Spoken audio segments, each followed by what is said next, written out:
Saurabh team 20 राशि की तरफ से आप सभी को शिक्षक दिवस की ढेर सारी शुभकामनाएं देता हूं। आज गुरुओं का पर्व है और गुरुओं के सम्मान का पर्व है।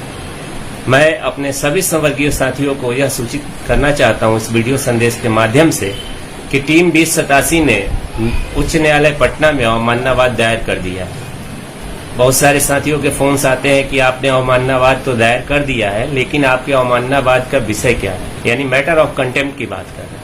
तो मैं आप सभी को इस वीडियो के संदेश के माध्यम से बताना चाहता हूं कि हमारा मैटर ऑफ कंटेम्प्ट अर्थात अवमाननावाद का जो विषय है वो है पारा 78। हमने पारा 78 पे ही अवमाननावाद किया है और इस पे बहुत सारे साथियों का आता भी है कि 2087 का जो जजमेंट है जो 19 फरवरी को आया था उसमें कहीं भी पारा 78 का जिक्र नहीं है। तो मैं सिर्फ और सिर्फ इतना ही कहूंगा कि उस जजमेंट में सेवा शर्त को फाइनलाइज करना था सरकार को 4 महीने के अंदर, और वो भी सुप्रीम कोर्ट का जो न्यायाधीश था 10/5/19 को, उसको लेटर एंड स्पिरिट यानी उसी मूल भावना में। तो अब आपके प्रश्नों का उत्तर इसी में छिपा है। अगर सुप्रीम कोर्ट के न्यायाधीश में कहीं भी सेवा शर्त की बनाने की बात कही गई हो तो हो सकता है कि केवल यह केस सेवा शर्त बनाने का ही हो, लेकिन हमें जहां तक जो ज्ञात है या हमारी टीम जिस पर लड़ रही है वो है 78, और सुप्रीम कोर्ट का जो 149 का पन्ना का जजमेंट था, न्यायाधीश था, उसमें अगर टेट शिक्षकों को अगर कुछ भी हासिल हुआ है तो वो सिर्फ और सिर्फ पारा 78 हुआ है, और इसलिए हम इसी मैटर पे अवमाननावाद में रह रहे हैं। फिर भी अगर किसी साथियों को लगता है कि नहीं हम जो व्याख्या कर रहे हैं वो जो न्यायाधीश की व्याख्या कर रहे हैं वो गलत कर रहे हैं, तो मैं आपसे यही अनुरोध करूंगा कि आप CWJC 2087 के जजमेंट को तो पढ़े ही पढ़े, साथ ही साथ CWJC 24,827, मैं फिर से पुनः आपको दोहराना चाहता हूं, CWJC 24,827 13/2/2020 में पारित न्यायाधीश का भी अध्ययन करें। आपको अंतर समझ में आएगा, आपको बेसिक अंतर समझ में आएगा कि क्या अंतर है सेवा शर्त बनाने के लिए। अब सबसे अहम बात मैं आप सभी से ये भी कहना चाहता हूं कि अभी जो हालात है, वर्तमान जो परिप्रेक्ष्य है, उसमें अगर टीईटी शिक्षकों के पास कोई उम्मीद की वजह है तो वो सिर्फ और सिर्फ 2087 ही है। इसलिए आप सभी से हाथ जोड़ के विनम्र अपील है कि हमारी हर तरीके से हर संभव मदद करिए।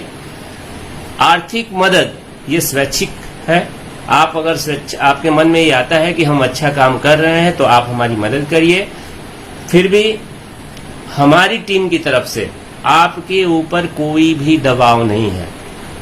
बहुत सारे साथियों ने मुझे 1-1 रुपए का भी सहयोग भेजा है, मैं उनका भी हृदय से आभारी हूं। लेकिन आप लोगों से सिर्फ और सिर्फ इतना ही कहना है कि यदि 1.25 लाख शिक्षक जो टीएटी संवर्ग के हैं अगर पटना उतर जाते तो शायद हमारी मांग मान ली जाती वस्तुतः, लेकिन जो लोग जहां 1 भी रुपए का खर्च नहीं है वो काम नहीं कर रहे हैं, तो आप कैसे उम्मीद रखते हैं कि 1.25 लाख साथी 1-1 रुपए का हेल्प करेंगे टीम को और इसके पास एक अच्छा खासा रकम हो जाएगा।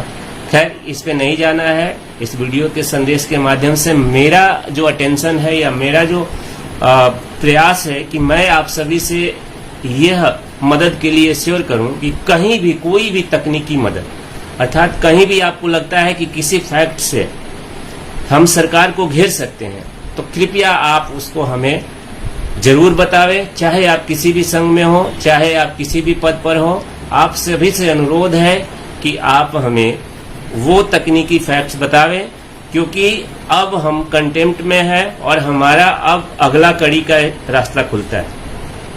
सरकार के पास बहुत सारे विकल्प हैं। सरकार LPA में भी जा सकती है, सरकार SLP में भी जा सकती है। बहुत सारे साथी न्यायाधीश के बारे में अब पूर्व में ही आकलन कर चुके हैं कि क्या हो सकता है क्या नहीं, लेकिन मैं आपको स्पष्ट कर देना चाहता हूं कि यह एक लंबी लड़ाई है और यह लंबी लड़ाई बहुत कुछ डिफाइन करने वाली है, बहुत कुछ हमारे समक्ष लाने वाली है। यह हमारे मान सम्मान और अधिकार की रक्षा करने वाली है। सौरभ टीम 20 राशि की तरफ से आप सभी को शिक्षक दिवस की ढेर सारी शुभकामनाएं देता हूं। आज गुरुओं का पर्व है और गुरुओं के सम्मान का पर्व है। मैं अपने सभी संवर्गीय साथियों को यह सूचित करना चाहता हूं इस वीडियो संदेश के माध्यम से कि टीम 2087 ने उच्च न्यायालय पटना में अवमाननावाद दायर कर दिया है। बहुत सारे साथियों के फोन्स आते हैं कि आपने अवमाननावाद तो दायर कर दिया है, लेकिन आपके अवमाननावाद का विषय क्या है, यानी मैटर ऑफ कंटेम्प्ट की बात कर रहे हैं। तो मैं आप सभी को इस वीडियो के संदेश के माध्यम से बताना चाहता हूं कि हमारा मैटर ऑफ कंटेम्प्ट अर्थात अवमाननावाद का जो विषय है वो है पारा 78। हमने पारा 78 पे ही अवमाननावाद किया है और इस पे बहुत सारे साथियों का आता भी है कि 2087 का जो जजमेंट है जो 19 फरवरी को आया था उसमें कहीं भी पारा 78 का जिक्र नहीं है। तो मैं सिर्फ और सिर्फ इतना ही कहूंगा कि उस जजमेंट में सेवा शर्त को फाइनलाइज करना था सरकार को 4 महीने के अंदर, और वो भी सुप्रीम कोर्ट का जो न्यायाधीश था 10/5/19 को, उसको लेटर एंड स्पिरिट यानी उसी मूल भावना में।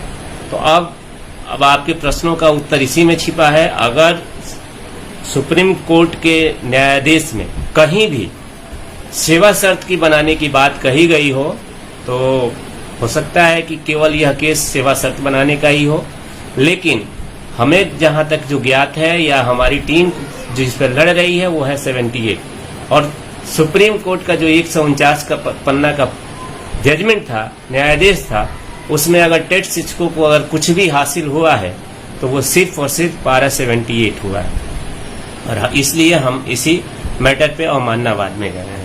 फिर भी अगर किसी साथियों को लगता है कि नहीं हम जो व्याख्या कर रहे हैं वो जो न्यायाधीश की व्याख्या कर रहे हैं वो गलत कर रहे हैं, तो मैं आपसे यही अनुरोध करूंगा कि आप CWJC 2087 के जजमेंट को तो पढ़े ही पढ़े, साथ ही साथ CWJC 24,827, मैं फिर से पुनः आपको दोहराना चाहता हूं, CWJC 24,827 13/2/2020 में पारित न्यायाधीश का भी अध्ययन करें। आपको अंतर समझ में आएगा, आपको बेसिक अंतर समझ में आएगा कि क्या अंतर है सेवा शर्त बनाने के लिए। अब सबसे अहम बात मैं आप सभी से ये भी कहना चाहता हूं कि अभी जो हालात है, वर्तमान जो परिप्रेक्ष्य है, उसमें अगर TET शिक्षकों के पास कोई उम्मीद की वजह है तो वो सिर्फ और सिर्फ 2087 ही है। इसलिए आप सभी से हाथ जोड़ के विनम्र अपील है कि हमारी हर तरीके से हर संभव मदद करिए। आर्थिक मदद ये स्वैच्छिक है। आप अगर आपके मन में ये आता है कि हम अच्छा काम कर रहे हैं तो आप हमारी मदद करिए। फिर भी हमारी टीम की तरफ से आपके ऊपर कोई भी दबाव नहीं है। बहुत सारे साथियों ने मुझे 1-1 रुपए का भी सहयोग भेजा है, मैं उनका भी हृदय से आभारी हूं। लेकिन आप लोगों से सिर्फ और सिर्फ इतना ही कहना है कि यदि 1.25 लाख शिक्षक जो TET संवर्ग के हैं अगर पटना उतर जाते तो शायद हमारी मांग मान ली जाती वस्तुतः, लेकिन जो लोग जहां 1 भी रुपए का खर्च नहीं है वो काम नहीं कर रहे हैं, तो आप कैसे उम्मीद रखते हैं कि 1.25 लाख साथी 1-1 रुपए का हेल्प करेंगे टीम को और इसके पास एक अच्छा खासा रकम हो जाएगा। खैर, इस पे नहीं जाना है। इस वीडियो के संदेश के माध्यम से मेरा जो अटेंशन है या मेरा जो प्रयास है कि मैं आप सभी से यह मदद के लिए श्योर करूं कि कहीं भी कोई भी तकनीकी मदद, अर्थात कहीं भी आपको लगता है कि किसी फैक्ट से हम सरकार को घेर सकते हैं तो कृपया आप उसको हमें जरूर बतावें। चाहे आप किसी भी संघ में हो, चाहे आप किसी भी पद पर हो, आप सभी से अनुरोध है कि आप हमें वो तकनीकी फैक्ट्स बतावें, क्योंकि अब हम कंटेम्प्ट में हैं और हमारा अब अगला कड़ी का रास्ता खुलता है। सरकार के पास बहुत सारे विकल्प हैं। सरकार LPA में भी जा सकती है, सरकार SLP में भी जा सकती है। बहुत सारे साथी न्यायाधीश के बारे में अब पूर्व में ही आकलन कर चुके हैं कि क्या हो सकता है क्या नहीं, लेकिन मैं आपको स्पष्ट कर देना चाहता हूं कि यह एक लंबी लड़ाई है और यह लंबी लड़ाई बहुत कुछ डिफाइन करने वाली है, बहुत कुछ हमारे समक्ष लाने वाली है, यह हमारे मान सम्मान और अधिकार की रक्षा करने वाली है।